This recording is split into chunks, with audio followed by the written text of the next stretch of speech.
सास के बेमतलब ताने। अरे सास हो और ताने ना दे, ऐसा कहाँ हो सकता है।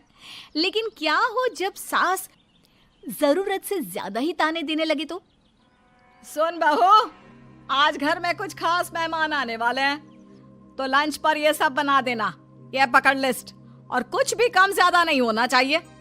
वैसे तेरे बारे में जानती हूँ मैं, मेरे टाइम पर तो हमें बताने वाला भी कोई नहीं था। माँ जी कितने लोग आ रहे हैं ये तो लिखा नहीं है। खाना बच जाए तो दिक्कत, कम पड़ जाए तब तो दिक्कत ही दिक्कत है ना। क्यों? अरे सवाल पर सवाल ही करती रहती है, ये ठीक नहीं है। मेरे टाइम पे तो मजाल है कि हमारे मुंह से चू भी निकले। वो क्या है ना माँ जी, मैं खाना उसी हिसाब से बनाने का सोच रही हूँ। कहीं खाना कम ज्यादा बन गया तो आप तो मुझे पाताल में ही डाल देंगी ना। मेरे टाइम पे तो हम इतना बोलना क्या सोच भी नहीं सकते थे कि सास को कैसे ताने दे। अरे अरे रे माँ जी, कहाँ ताने दे रही हूँ।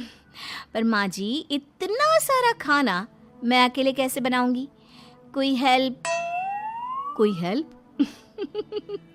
कितनी बड़ी बात बोल गई बहू। कोई हेल्प ना जी ना, वो भी सास। सास तो सिर्फ ताने देती है, ताने। हेल्प? हमारे टाइम में सास को ये शब्द बोल दो तो भूचाल आ जाता था। बाकी मैं तो अपने सास की लाडली बन गई थी, पर तू तो बहू की बहू ही रहेगी। क्यों नहीं बना पाएगी? अरे अभी तो बनाना शुरू किया नहीं और पहले ही सोच लिया नहीं बना पाऊंगी। आजकल की तुम जैसी बहुओं के ये बहाने होते हैं कि कैसे नहीं बन पाएगा। अरे मैंने भी अपने टाइम पे बनाया था, अरे बल्कि इससे भी ज्यादा खाना बनाया था, तो तुझसे क्यों नहीं होगा? हैं? सब होगा जा। माँ जी मैं बना तो लूंगी, मैं बस इतना बोल रही हूँ कि अगर आप थोड़ी मेरी मदद कर देती तो। अरे अरे अरे, शर्म नहीं आती तुम्हें अपनी सास से मदद मांगते हुए? हमने अपने टाइम पर कभी अपनी सास से ऐसा नहीं बोला। सच में आजकल की लड़कियां तो बहुत ही छुई मुई सी होती हैं। जरा सा काम देखा नहीं कि बस पहले मदद मांगने दौड़ने लगती है। अरे अब ये सब बहाने नहीं चलेंगे। हाँ, जा जाकर खाना बना। हमारे टाइम पर हम ये करते थे, हमारे टाइम पर हम वो करते थे। हाय रे ताने। फिर शाम को। अरे बहू कहाँ चले गए? मुझे ये सामान पकड़ा जरा। हमारे टाइम पर मजाल है कि हम सास के साथ खड़े ना हो। हाय रे क्या करूं, बस कोमल तैयार हो जा ताने खाने के लिए।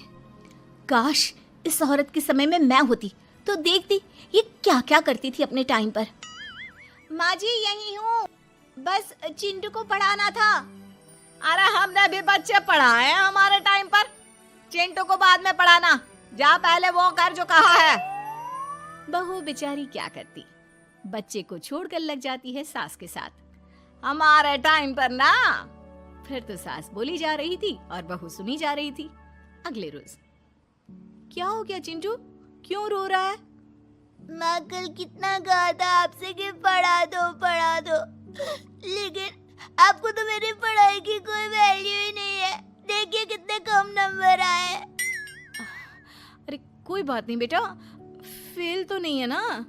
वाह बहू वाह, मेरे टाइम पर तो हमारे बच्चे के कम नंबर फेल ही कहलाते थे।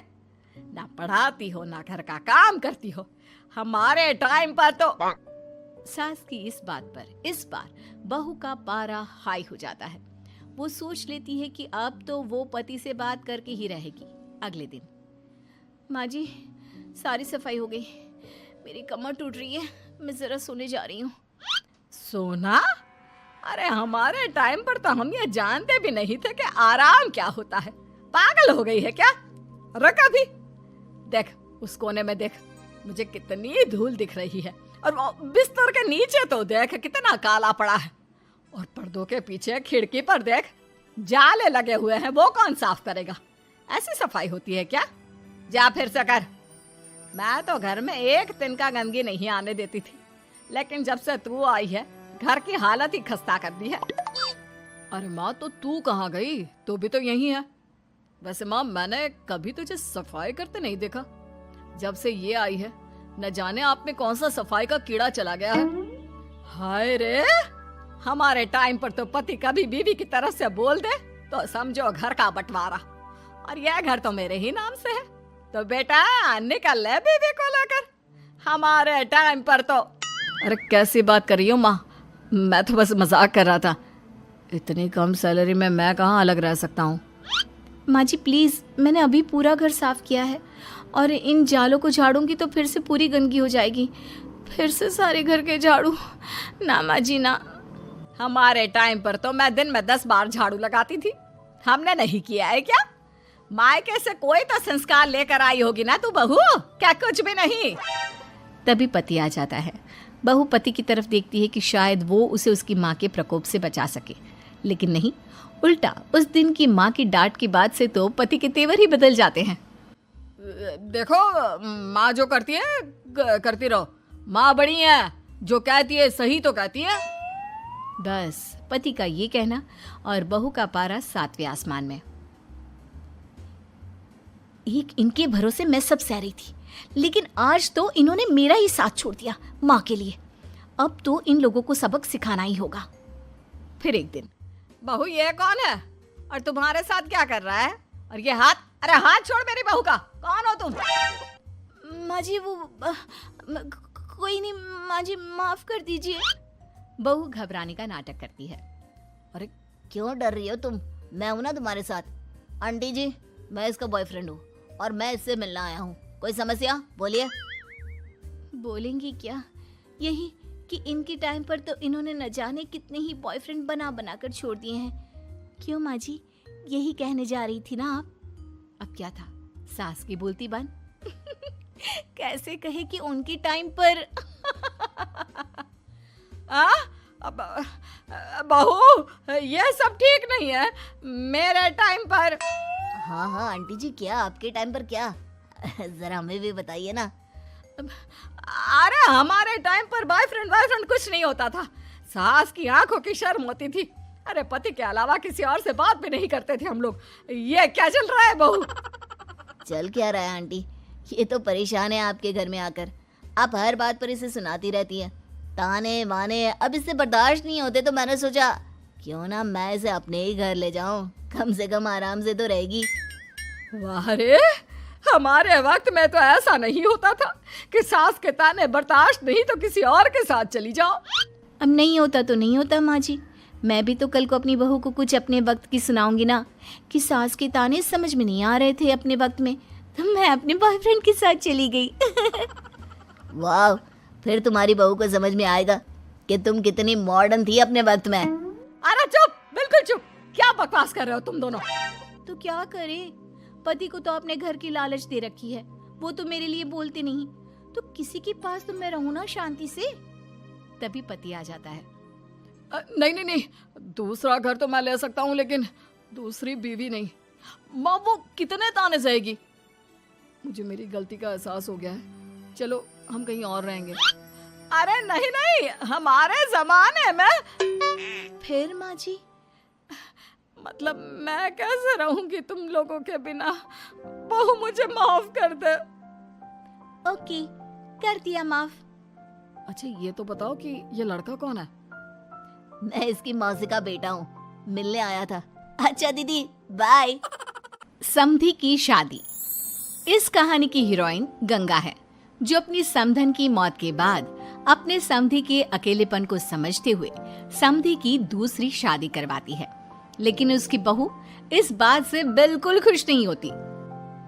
मुझे लगता है आपको शादी कर ही लेनी चाहिए। आपकी इस उम्र में ख्याल रखने वाला भी तो कोई होना चाहिए ना। वैसे भी आपकी इकलौती बेटी थी, वो भी हम ले गए। अरे इस उम्र में शादी, लोग क्या सोचेंगे और कैसे कैसे बातें बनाएंगे कि जिस उम्र में इसे अपने पोते पोते को गोद में खिलाना चाहिए, उस उम्र में ये शादी कर रहा है। ऊपर से नव्या क्या सोचेगी मेरे बारे में कि माँ को गए हुए 1 साल भी नहीं हुआ और पापा ने दूसरी शादी कर ली। मुझे नहीं लगता इस शादी से नव्या को कोई परेशानी होगी। उल्टा उसे खुशी मिलेगी कि उसकी गैर मौजूदगी में उसके पिता का कोई ख्याल रखने वाला है। क्यों नव्या, सच कहा ना? हाँ मम्मी जी, आप सही बोल रही हैं। ये बोलकर वो अंदर चली जाती है। लीजिए, अब तो आपकी बेटी ने भी हाँ बोल दिया। रही लोगों की बात, तो लोग तो कभी किसी की खुशी देखकर खुश हो ही नहीं सकते।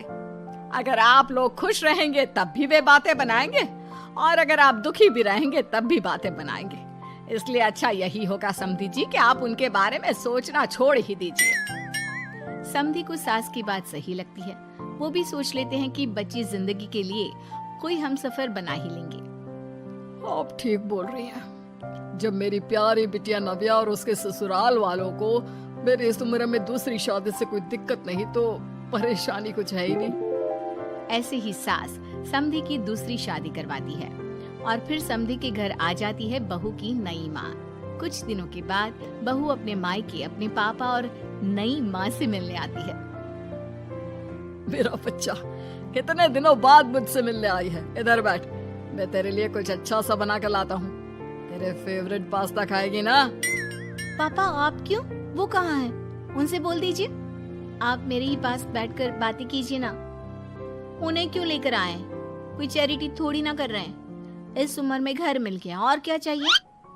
तभी नई माँ घर में आती है। बेटी की बात सुन रही होती है और सुनकर बहुत दुखी हो जाती है। वो अच्छा, तुम्हारी नई माँ वो जरा किसी काम से बाहर गई हुई है, आती होगी। मैं तब तक तेरे लिए कुछ अच्छा सा बना कर लाता हूँ। ठीक है पापा। लगता है नई माँ के पैर बाहर ही रहते हैं, और आपको ही बनाकर खिलाना था तो क्या करे, छोड़िए। ये बोलकर वो घर में घूमने लगती है और चीजों को देखती है। इनको घर में आए हुए थोड़े दिन नहीं हुए और ये घूमने भी जाने लगी है, वो भी पापा को घर में अकेला छोड़कर। आने दो, एक बार इनकी खबर लेती हूँ। वैसे घर को तो बड़ा सजा कर संवार कर रखा है। चलो, ये तो खूबी है, कम से कम पापा को साफ कर का शौक भी है। इतने में नई माँ घर में आती है। अरे नव्या बेटा, तुमने पहले बताया होता तो मैं जल्दी घर आ जाती। तुम्हें नहीं पता मुझे तुमसे कितनी सारी बातें करनी है। कैसी हो बेटी? बेटी? हाँ, वैसे अब तो मैं आपकी बेटी हो ही गई हूँ, ना चाहते हुए भी। खैर, आप गई कहाँ थी? शादी हुए कुछ दिन भी नहीं हुए और आपने घूमने जाना भी शुरू कर दिया। पापा का ख्याल रखने के लिए शादी करवाई है आपकी, जानती है ना? नव्या, ये तुम क्या बोल रही हो? मैं कहीं घूमने नहीं बल्कि एक दोस्त से मिलने गई थी। उसकी तबीयत थोड़ी ठीक नहीं, इसलिए वो क्या है ना, शादी के चलते उससे मिलना नहीं हो पाया, तो आज चली गई। अच्छा, वो भी पापा को यूं घर पे अकेला छोड़कर? आपके लिए आपका ये परिवार ज्यादा जरूरी है या आपकी दोस्त? देखिए, ये ठीक नहीं है। इतने में पिता आ जाते हैं। अच्छा, तुम आ गए। आओ, चलो तीनों मिलकर बैठ के खूब सारी बातें करते हैं। माँ कुछ नहीं कहती, चुपचाप अंदर चली जाती है। ऐसे ही बहू जब भी अपने मायके आती, अपनी नई माँ से ऐसे ही बात करती। नई माँ बहू के इस बर्ताव से परेशान होकर उसकी सास को बताती है। देखिए माना, वो बेटी है, लेकिन मैंने भी शादी की है। वो बेटी कम, सास सा व्यवहार ज्यादा करती है। अब छोटी है तो कुछ कहना ठीक नहीं लगता। बाकी शादी का रिश्ता लेकर तो आप आई थी, इसलिए आपको बता रही हूँ। मैं शादी करके बहुत पछता रही हूँ। अरे परेशान ना हो, मैं बहू से बात करती हूँ। तभी थोड़ी ही देर में बहू ससुराल आ जाती है। बहू कहाँ थी अब तक? तुम्हें पता है क्या टाइम हो रहा है? अब माँ जी, मैं अपनी एक सहेली से मिलने गई थी, और माँ जी अभी तो 7 बज रहे हैं। अरे इतना लेट कोई घर आने का टाइम है? आज के बाद 6 बजे के बाद तुम घर आई तो तुम्हें घर में एंट्री नहीं मिलेगी। सास बहू के साथ बिल्कुल वैसा ही व्यवहार करती है जैसा वो अपनी नई माँ के साथ कर रही होती है। न जाने माँ जी को क्या हो गया है। मैं कितनी खुश थी कि मायके जैसा ससुराल मिला है। सासू माँ इतनी अच्छी थी। फिर अगले रोज, बहू, मेरे बेटे को पौष्टिक खाना दिया कर। क्या ये पास्ता पिज्जा बनाती रहती है? इसलिए शादी नहीं करवाई थी मैंने अपने बेटे की। ठीक है माँ, मैं बना दिया करूंगी ऐसा खाना। लेकिन माँ जी, आपको हुआ क्या है? पहले तो कभी आपने ऐसा नहीं किया, तो ये अचानक से मुझसे कोई गलती हो गई है क्या माँ? क्यों? ऐसे नहीं बोल सकती। समझ ले, ये तेरी सास का हुक्म है। ऐसे ही सास बहू को अपने सास वाले तेवर दिखाकर कभी डांटती तो कभी ताने मारती, पर बहू बेचारी बिल्कुल समझ नहीं पाती। एक दिन बहू ये क्या बेफिजूल खर्चा करती रहती है। परसों ही तुमने अपने लिए एक साड़ी ली थी और आज फिर से। तुम्हें क्या लगता है पैसे क्या पेड़ पर होते हैं कि जब मन करा तोड़कर सामान ले लिया करा? हैं? वो माँ जी बहुत अच्छी लगी तो ले आई। अच्छी लगी तो ले आई। यहाँ मेरा बेटा अपना खून पसीना एक करके पैसा कमा रहा है और तुम उसी